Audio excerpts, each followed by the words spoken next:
Hello, and welcome to an intelligent look at terrorism.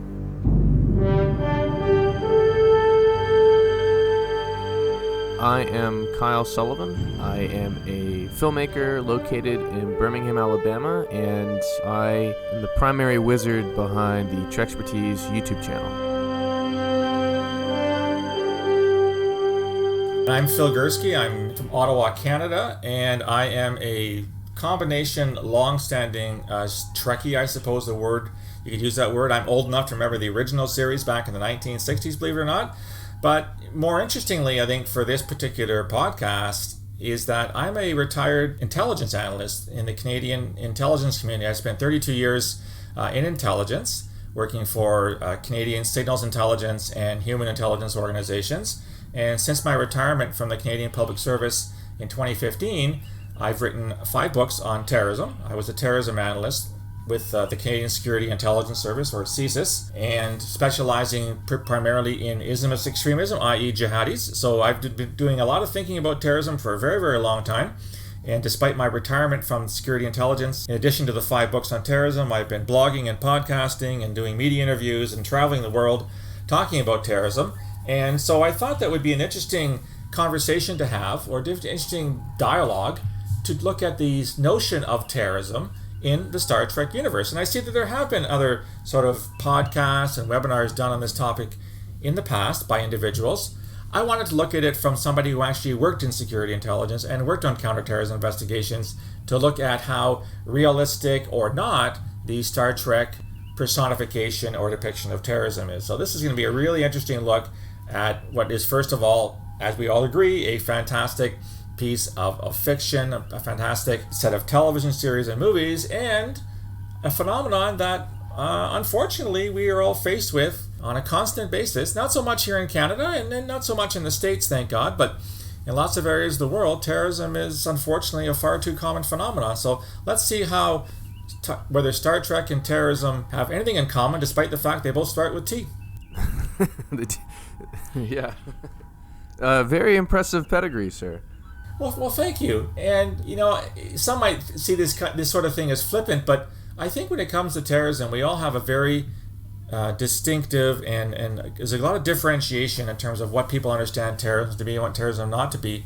And as a result, it really has gone out of the world of the real into the sort of the surreal and the entirely fictional. So as some of your listeners may be aware, there's currently a series on Netflix. It's a Swedish series called Caliphate.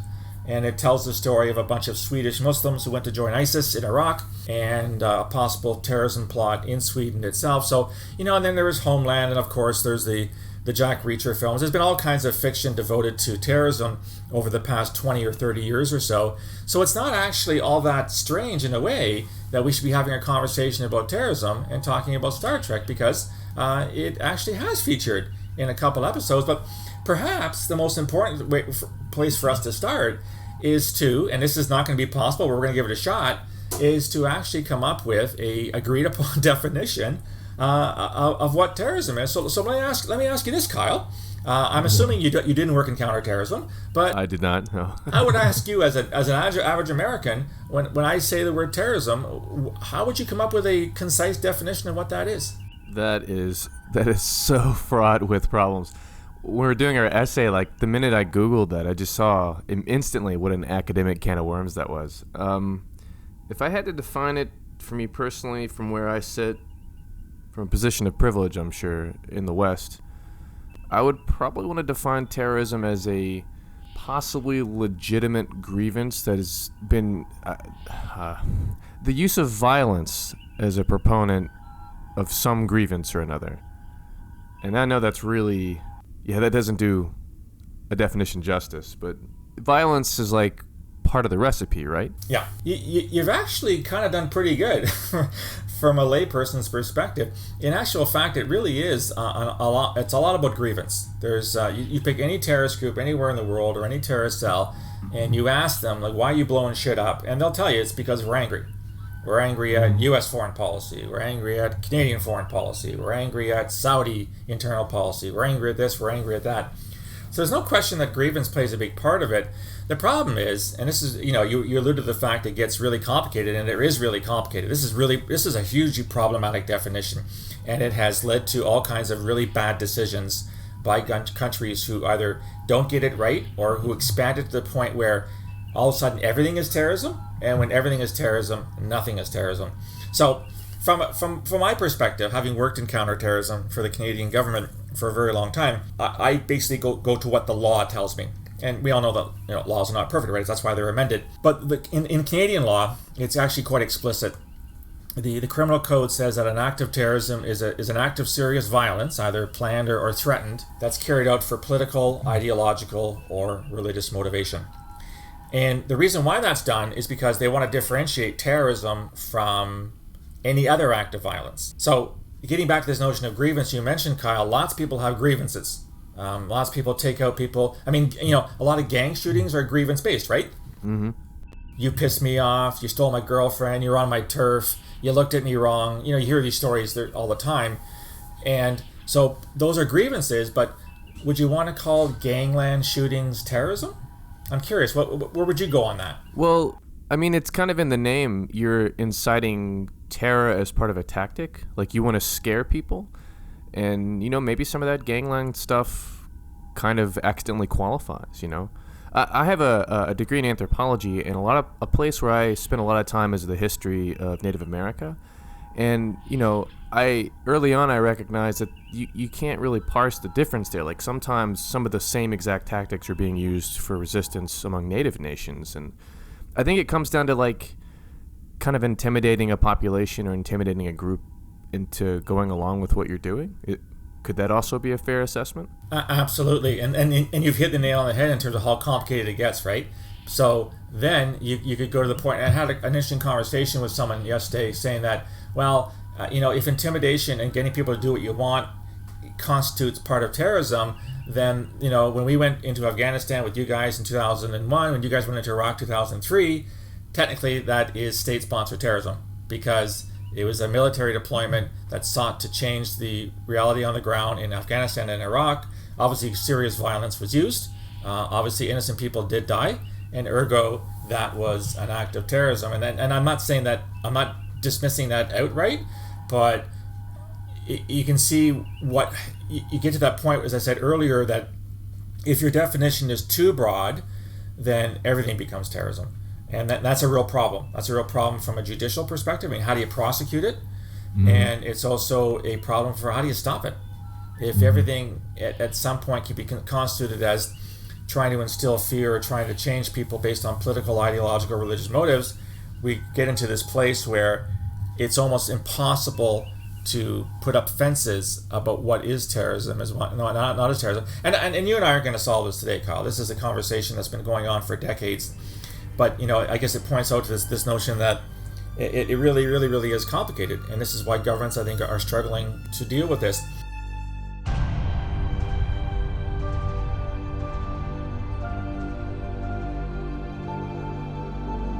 The reason why I wanted to come on and talk to you and on this particular forum is, I've always found Star Trek to be a fascinating phenomenon in the sense that if you go right back to the original series, it seems like at some point, of course, the geopolitical landscape of the mid-60s, the United States was obviously a huge reason why Star Trek came around, right? Mm-hmm. Still in the Vietnam War, there was a lot of protests about social inequalities, rights for women, rights for African Americans, et cetera, et cetera. And here comes this series at some point in the future, several centuries later, where violence is passé. The Earth has gotten its shit together, and there's no more, massive world wars. I remember, doesn't Spock always talk about World War III when he wants to make fun of Kirk and humans about how many, hundreds of millions died in World War III to point out to humans' violent past? But, Star Trek tells us that we actually do get to a point, albeit fictional, where violence is no longer the norm. And that's a really interesting concept. And I'm not sure if you're familiar with an author called Steven Pinker, who's actually Canadian. He's from Montreal, but he works out of Boston now. I think he's at Harvard or one of the Ivy League schools. And he's written some really interesting stuff. And the book that I'm not sure you've heard of is The Better Angels of Our Nature, where he looks at the history of violence over time, and he concludes, based on a wealth of statistics going back to ancient times, that actually we're becoming less violent as a species. You look at murder rates, you look at domestic abuse rates, you look at child abuse rates, you look at even throws in animal cruelty, and he says things that were acceptable 100 years ago are not. Now, it's not to say that violence has gone down. I mean, it hasn't. But in terms of like per capita violence around the world, we're actually going in the right direction. And that's very counterintuitive to a lot of people. Right. And I think the reason why it's counterintuitive is that, you can't pick up the paper or go onto a website on any given day and not come across a story in which something bad has happened, right? A gangland shooting, a terrorist attack, someone on trial for domestic abuse, horrendous child abuse in institutions, whatever it is. So it seems to us as consumers that in fact this is happening everywhere all the time, and yet Pinker shows that it's happening less in fewer places on fewer occasions based historically. So my question to you is that did Star Trek get it right?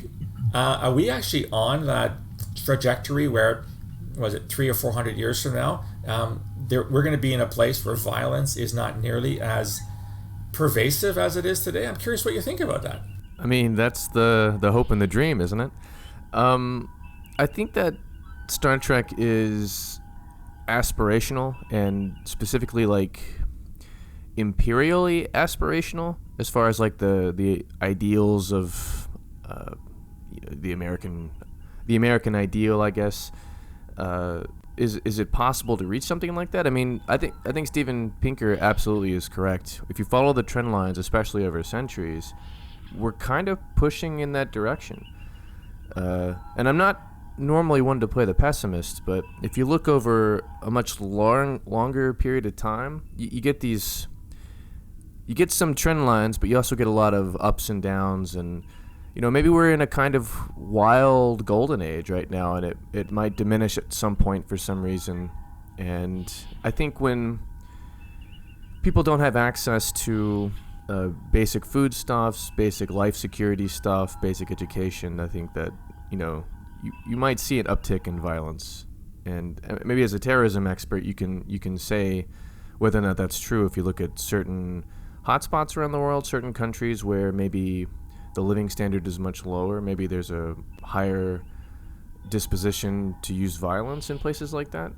So maybe Star Trek, in Star Trek they have this like matter energy conversion technology. You have these replicators and technology, and like you basically don't need for anything. If you need a hammer, you go to your computer and make one. And maybe we are getting to a point where that might be possible. Material wealth is certainly higher than it's ever been in the history of our species.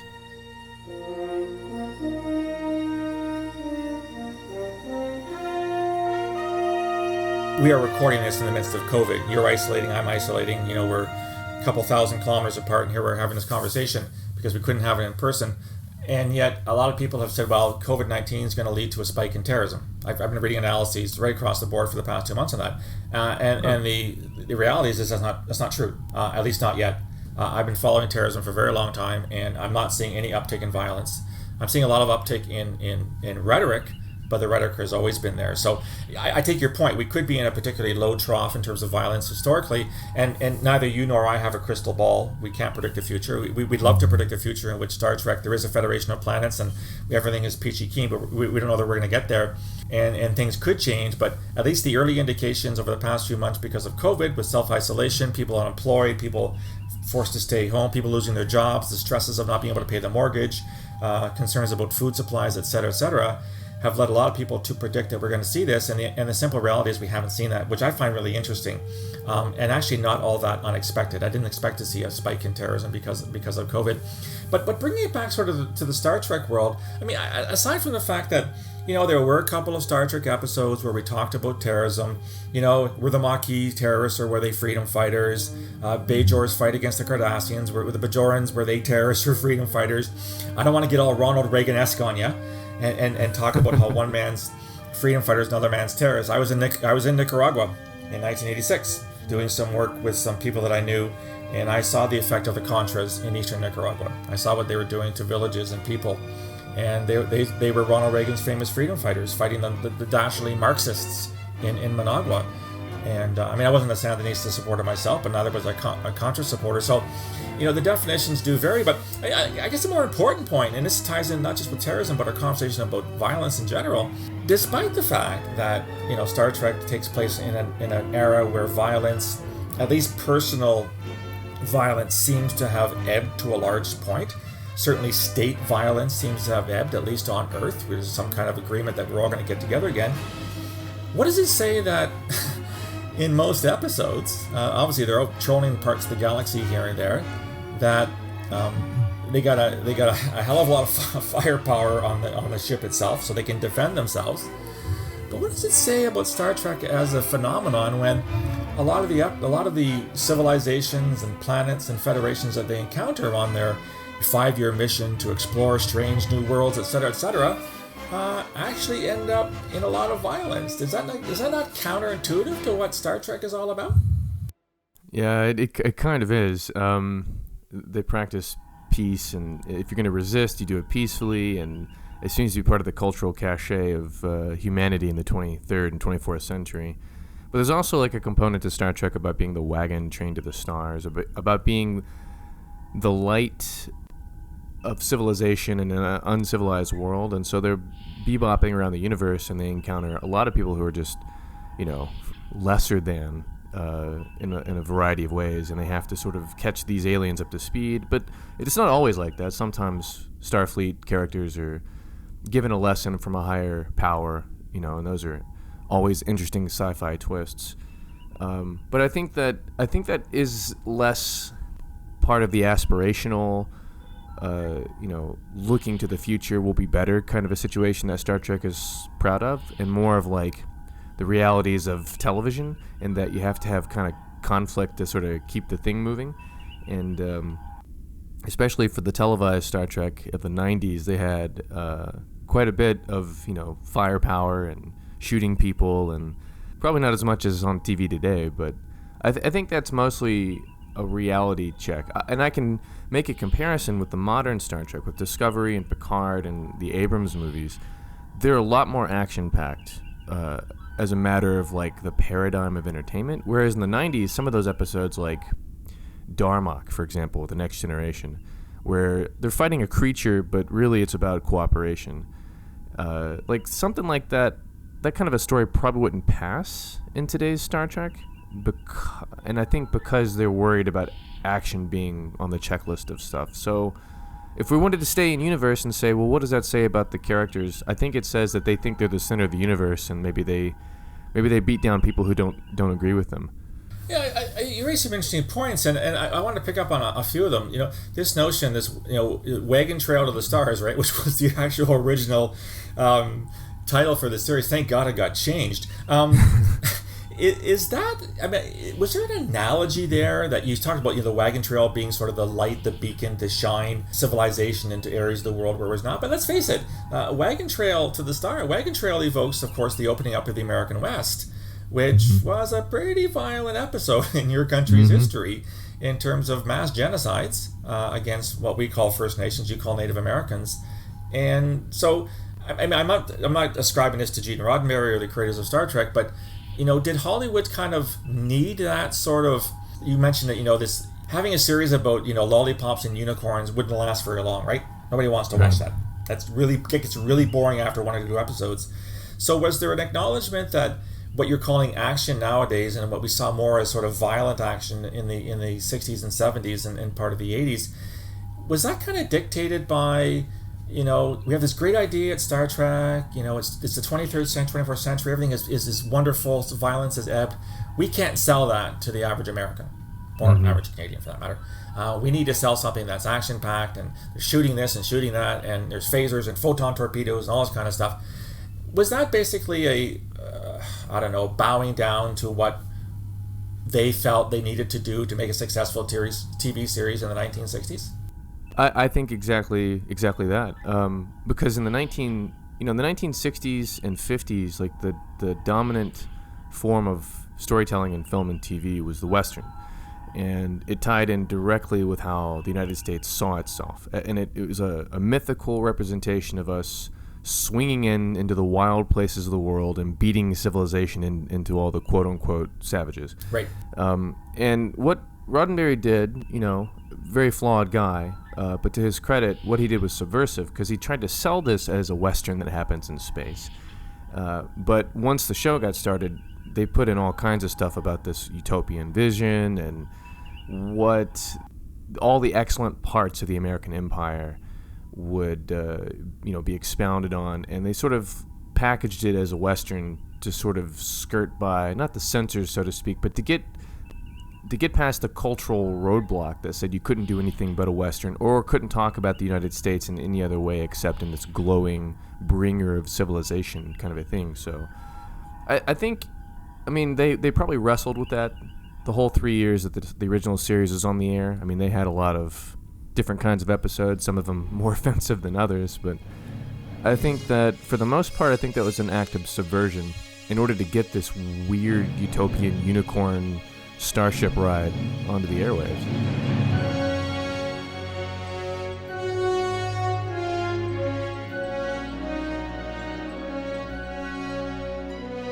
Yes, an interesting point, and obviously you know this better than I do. I mean, I consider myself a Star Trek fan. Like I said, I have been since the very beginning, but there are many people who know a lot more about the series than I do, and it certainly has changed over the decades. I'm looking at the most recent Picard series, which is I'm finding it fascinating, but I'm also in many ways kind of struggling to understand what that is compared to what Star Trek was back in the 1960s, or even Next Generation. It's a real different beast to me than I'm used to with the series. It's funny because I'm actually taking advantage of COVID to sort of rewatch Voyager, which I really do like, and it's dated a little bit now. It was it's been a couple decades since it was created, but it's interesting to sort of contrast that with what you're seeing now with the new series. But getting back to this notion, I guess, of violence and more specifically terrorism, I'm really curious as to when we do see these episodes where you do see what we would call terrorist groups, others would see as freedom fighters, and depending on the definition,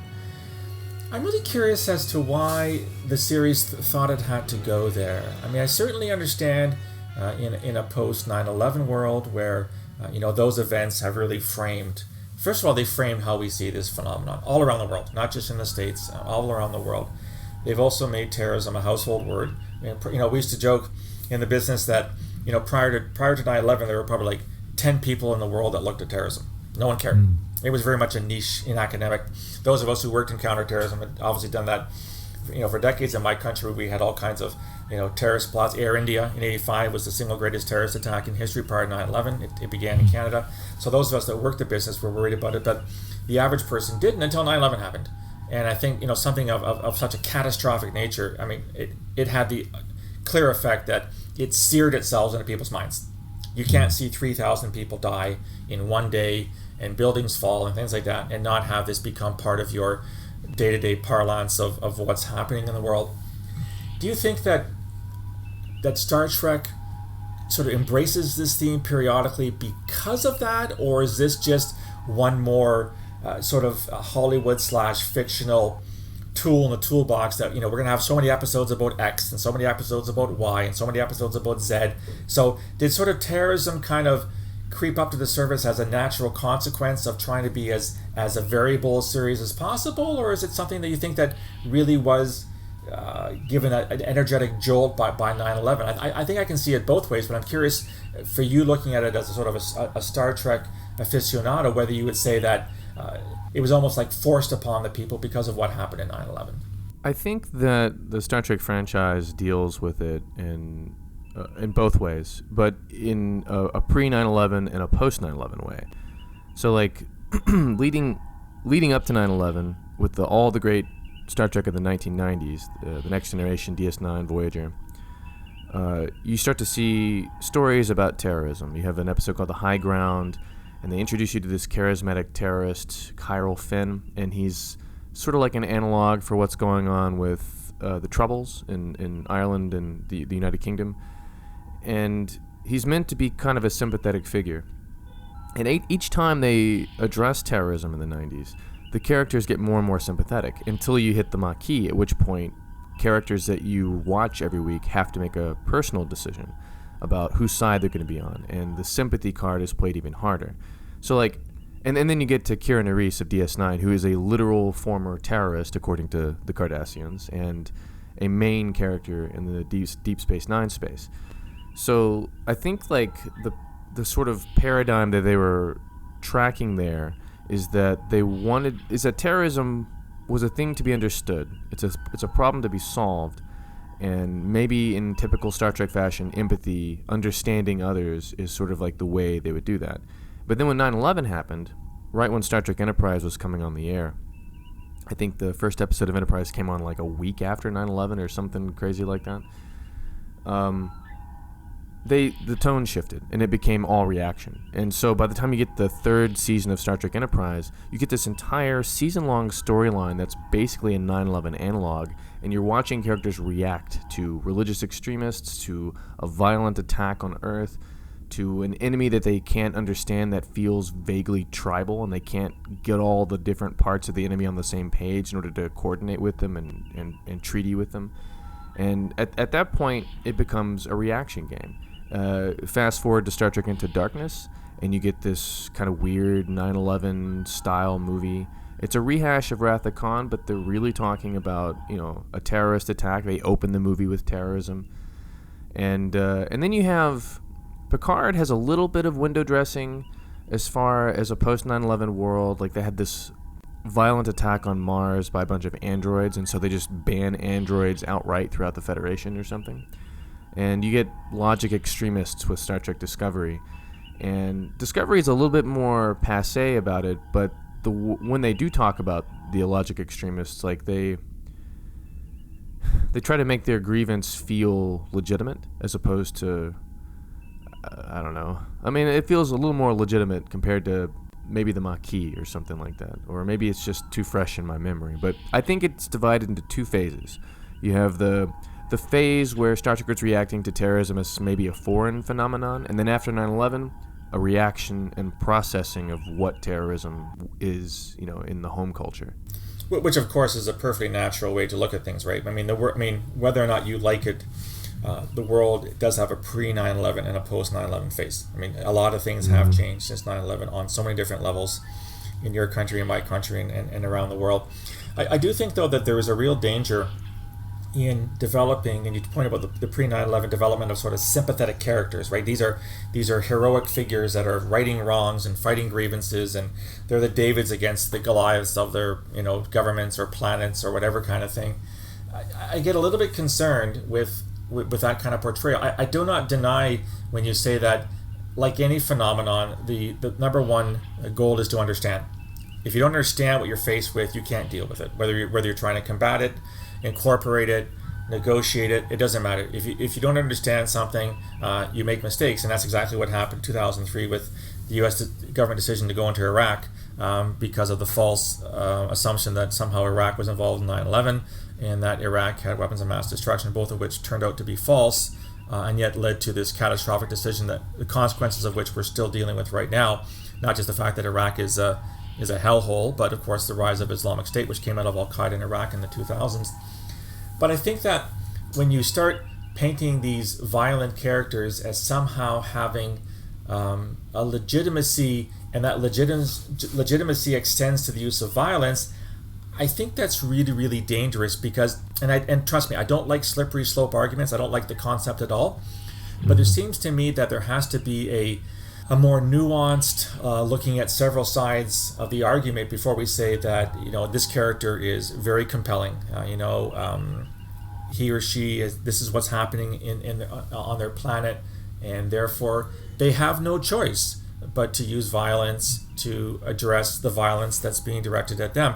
But then again, you introduce this whole notion of self-defense, and in some cases are terrorists actually engaged in self-defense, meaning that they are suffering acts of violence, and the only way to fight back is to use violence. I mean, the government's not going to sit at the negotiating table with a bunch of terrorists and decide to hash out any kind of a deal. So, I think it's what this conversation is showing us, Kyle, is that it really, really, really is complicated. Mm-hmm. And anyone who tries to assign categories or very delineated and precise divisions between, what is a terrorist and what is not a terrorist, and when is violence justified and when is violence not justified, I think you get yourself into a lot of trouble there.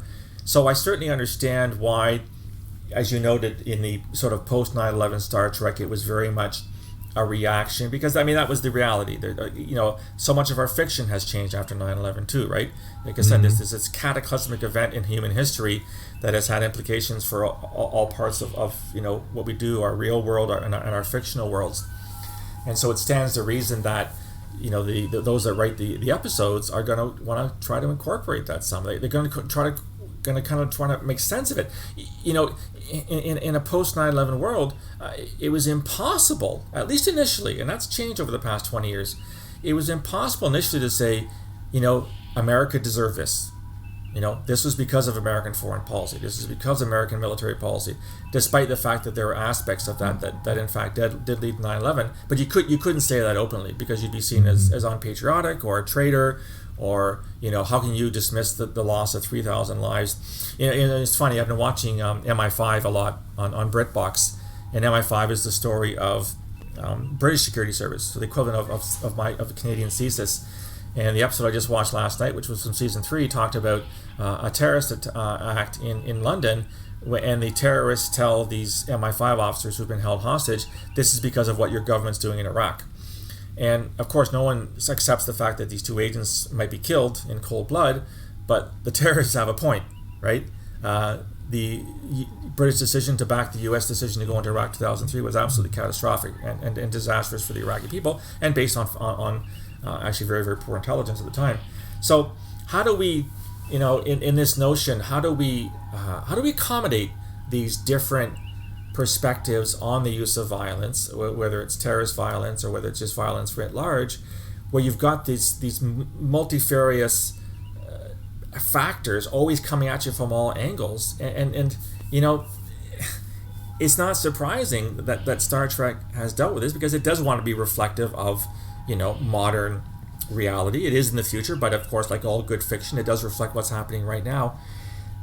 I'm just curious if you think that overall they've done a pretty good job of that. Have they been able to sort of look at things from multiple angles and come up with not solutions, but at least exposing us to the fact that it's not as simple as people say it is?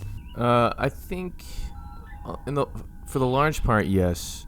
I mean, Star Trek is at times both clever and kind of reductive and silly, but also surprisingly profound in spots. It's a 50+ year franchise. There's a lot buried in that time capsule.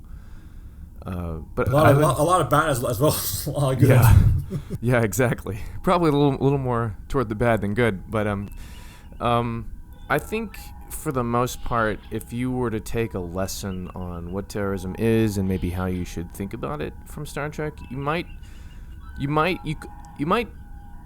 do less worse than looking at the high ground, where it's just this first big terrorism episode for the franchise in The Next Generation, where in one scene that was omitted for the United Kingdom audience because of a particular scene where Data and Picard are talking to each other, and Picard's like, I don't believe power should flow from the barrel of a gun. I don't believe in violence. And Data's like, well, you have to admit that sometimes violence works. And they both agree to be ambivalent about it because they don't know how to agree. And, Data's like, well, maybe violence is the mechanism of resistance of last resort.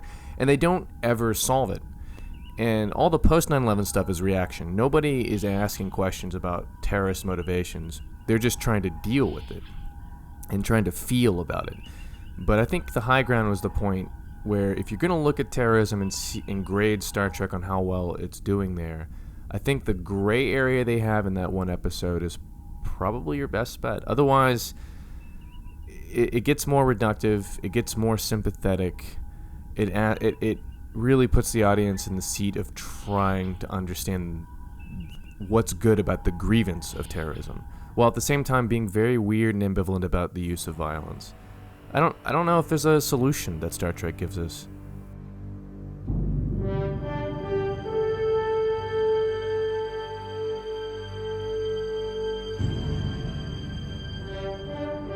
Getting back to this whole grievance and motive, just because you're trying to understand motive doesn't mean you agree with it. Just because you're trying to understand the rationales that people are using to justify acts of mass violence against civilians doesn't mean you're not going to try and stop it. I think that if you simply are continuously in a reactionary mode where you're saying, look, we just want to find them and kill them before they kill us, that's whack-a-mole. That's counterterrorism through whack-a-mole. And I think we've fallen into this trap in the post 9/11 period where we were so absolutely, blindsided. Well, actually, we shouldn't have been, but many people were blindsided and so aghast at the scale of the violence that took place on that day that we almost threw out the baby with the bathwater. And we didn't want to hear the grievances. We didn't want to hear why the bad guys said they were doing what they were doing. And that's a mistake, because if you try to deal with something and you don't take the time to understand it, you never really get anywhere. Now, I think we've made great strides over the past 20 years. There's been an awful lot of scholarship and work done by law enforcement and security intelligence agencies to really spell out what we understand the motivation to be. And there's no better place to go than to the actors themselves. They're telling you why they're doing this. You may reject the arguments. You may think that they're full of crap, whatever, but they're telling you why they're doing what they're doing. There's no reason to believe that they're lying to you. They're not making up their motivations. They're not making up their ideology. So it seems to me that, in fact, Picard and Data were really onto something, that we have to have this conversation. Whether it's in the fictional world of Star Trek or whether it's in the real world, we have to get to a place where we have as comprehensive an understanding as possible of the various types of motivations that drive terrorism. And, Kyle, the motivation that drives jihadis is not the same motivation that drives white supremacists or neo-Nazis or accelerationists in your country. They're very different motivations, but you have to take the time to read what they're saying. And I spent a career doing that, reading ISIS propaganda, reading Al-Qaeda propaganda. It was extremely boring, and there were times I wanted to tear my hair out because it was so badly written sometimes, but that's the only way you understand what it is they're trying to achieve. And I think that we ignore that at our peril. Again, I think that the post 9/11 reaction was that we don't care who you are or why you're doing this. We're just going to find you, we're going to kill you so that this thing doesn't happen again. And one could argue, are we really any further ahead 20 years later? I mean, terrorism certainly hasn't disappeared. Different movements have arisen. There's a lot of concern now about an increase in the far right. Not so much in my country, but more so in your country, in Western Europe. ISIS is still around, Al-Qaeda is still around, Al-Shabaab is still around in Somalia, Boko Haram is still around in Nigeria, etc., etc.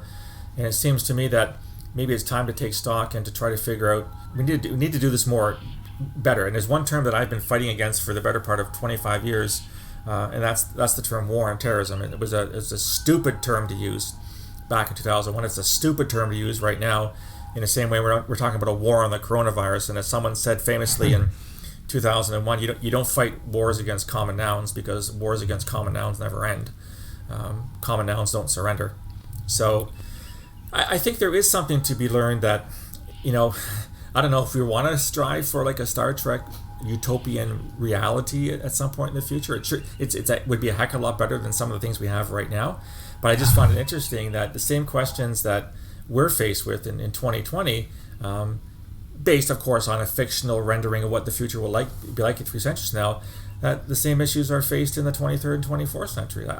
Is that just the nature of humans? Is it the nature of human conflict? And I think more importantly, if we all agree that there is life out there, aside from human life, is it the nature of life writ large? That violence is a part of the life process, whether you're a Bajoran or a human or a Vulcan or Klingon, and can we please understand what logic extremism is? I have to say, when I came across that, my first take was, what the, it just seemed to be so counterintuitive, and it was kind of clever, but it took me a long time to really try to understand, is this even feasible? Should we really be talking about terrorism on the planet Vulcan by a people that see things dispassionately through logic? I'm curious if you've heard from other, Star Trek fans what they felt about this whole logic extremism in Vulcan. Yeah, there have been some mixed reactions to the show in general, but I have not seen anybody look at the logic extremists as an idea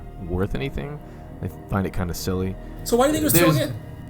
Well, I think because in the post 9/11 world, there, right at the moment 9/11, we're all more or less on the same page, and we reduced the enemy to the enemy. We didn't think about it. But in the consequent years, we've kind of been awakened as a population to the damage of our own foreign policy. And I think the logic extremists, like, their fight is against being a member state of the Federation. Right. Which means that the Federation, like, somebody has a grievance against them from the inside, which isn't a very strong commentary, because they didn't get much further than that. We didn't see much else out of the logic extremists so far.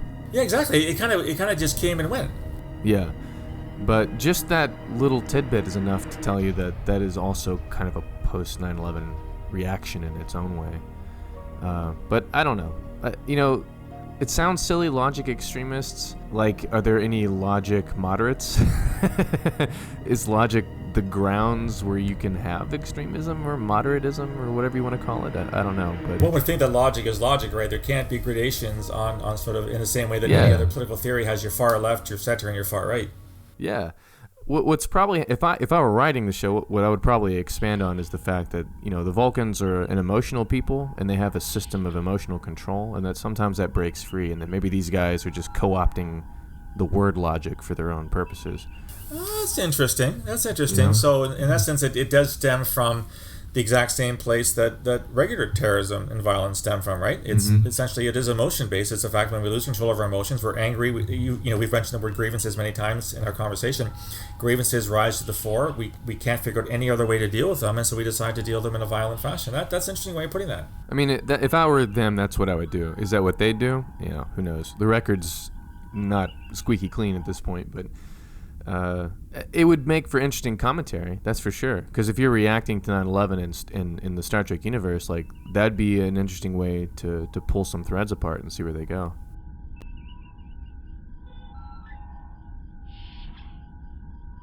I'd be really curious if there are people that are much more involved in this particular world than I am, would advance that kind of argument. Like you said, there's not a lot of it to go on, but you could sort of use your comprehensive basis of what you know about Vulcan from all of the series, what we learned about the people and their history kind of thing, and try to extract from this very, very small episode as to what it actually meant, and then analyze it. Is it realistic? Was this just a throwaway line in an episode that had us all scratching our heads thinking, what the hell's going on here? Or is there actually a little bit more to it than that? I'm curious, Kyle, sort of thinking about wrapping up here, but we all think that this series, multiplicity of series, the movies, etc., really has shown us that we're going to get there someday, right? We're going to get over most of our petty squabbles. We are going to create a unified Earth. We're going to get over our territorial disputes and our border disputes and our ideological disputes and our national disputes and our subnational disputes. And and we're going to find life out there one day, and we're going to interact with it.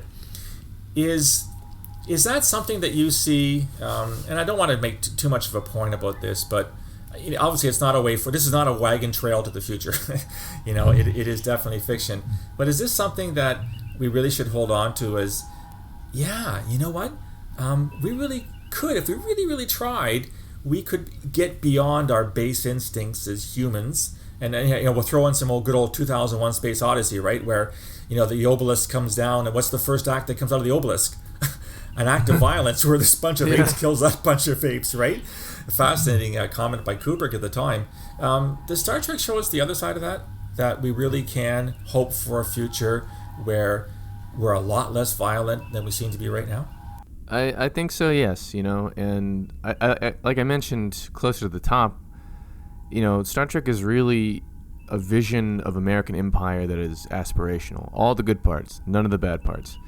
And even though I have personally have a very complicated grade view of my own, nationality and foreign policy and all that kind of stuff, I look at Star Trek and I think, it's good despite all the weird stuff and bad stuff we've been handed as a people and as a globe, that we can still build something good out of it. Built inside the Star Trek paradigm is this attitude that this American can-do attitude that we can do anything. Like, we put a white dude from Ohio on the surface of the moon. Did that really happen? That really happened. And, like, when you look at it in that light, that kind of unbridled, almost ridiculous, unself-conscious optimism is, like, part of the fabric of the series. Maybe not so much now, but, like, when you go back and watch most any of it, you still see it. And I think that's good, because the basic takeaway is you can make a positive change in the world. Just go do it. And man, we could use some more of that right now. We really, really could. No kidding, right? I concur with you 100%. And this is one of the reasons why I think, I've been a fan for, like I say, going back to, it was my father that introduced me to the series. He was a big fan in the 1960s as well. Growing up in southwestern Ontario, I think I probably watched Star Trek on a Detroit station or on a Cleveland station. I forget which one it was at the time. But it does show us that there's another possibility out there. And we all know it's fiction kind of thing, but is it also true that great works of fiction have certainly inspired changes in the real world? So I think moving forward that people make fun of us, right? People make fun of Trekkies. You guys. I gotta admit, one of my favorite movies is Galaxy Quest, just because it's just so funny. It really is funny about how it looks at this kind of world. And I think you and I probably know the odd person who may go a little bit too far when it comes to this. But I think, if nothing else, that the hope springs eternal, and it's not being naive. It's striving for something better. And Star Trek has to reflect current realities insofar as it's got to sell. I mean, people aren't going to, like I say, people won't watch a series where nothing happens. People won't watch a series where everything is perfect. I mean, this is like, the Leave It to Beaver may have been a big show in the 1950s. You couldn't do Leave It to Beaver today. Nobody would watch that in 2020. So I think it does do a good job of both reflective of the problems that we have, but also saying that there's a better world out there. And let's figure out a way to get there. So this has been a fascinating exchange. It's went off in directions I wasn't predicting when we first started chatting, but this has been great. I really appreciate you taking the time. Yeah, absolutely. Thanks for taking the time to have me. That was it for this podcast. I want to thank people for listening. You can always reach me on email, borealisrisk@gmail.com, or on Twitter @borealissave. You can find me on LinkedIn and on Facebook. You can also subscribe to all the content that is on my webpage. Go to www.borealisthreatrisk.com, hit the subscribe button, fill in your information. Please get a hold of me and suggest ideas for new podcasts and blogs. I'll talk to you again soon. Stay safe.